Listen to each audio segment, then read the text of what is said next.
Le groupe d'entraînement à l'analyse de situations éducatives est une méthodologie pour vous venir en aide sur les situations d'élèves qui vous posent question, que ce soit des problématiques comportementales ou des problématiques d'apprentissage. Voilà, je suis enseignant, je suis en difficulté, je ne sais pas bien comment faire. Et ben voilà, c'est une méthode pour mettre l'équipe au boulot et venir en aide aux collègues pour trouver des pistes.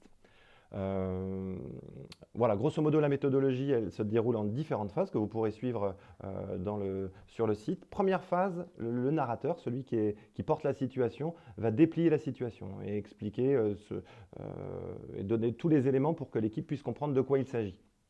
Là, c'est important que toute l'équipe soit juste oreille et se taise. C'est une phase qui peut durer entre 5 et 15 minutes et le collègue va finir par une question. Ensuite, deuxième phase, les collègues vont venir questionner la situation pour comprendre la singularité de ce qui se passe. On n'est pas dans des propositions de pistes, mais bien essayer de comprendre au mieux ce qui peut poser problème à cet élève dans ces situations précises. Troisième phase, un moment un peu critique du GEAS, c'est le contrat, la question. Quelle question on va poser au groupe sur la problématique qui est posée? Donc c'est le narrateur qui commence une première question et puis les collègues autour vont la travailler pour voir pour trouver la question la plus pertinente.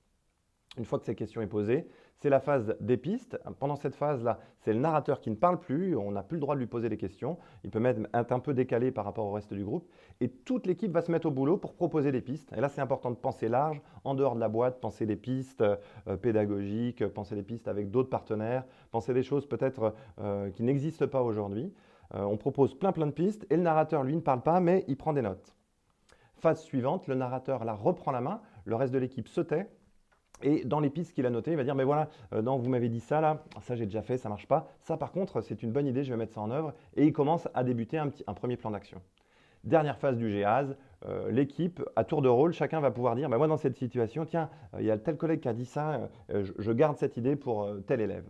Et donc comme ça, avec cette méthodologie, ça va permettre à l'équipe de monter en compétences. À vous de jouer.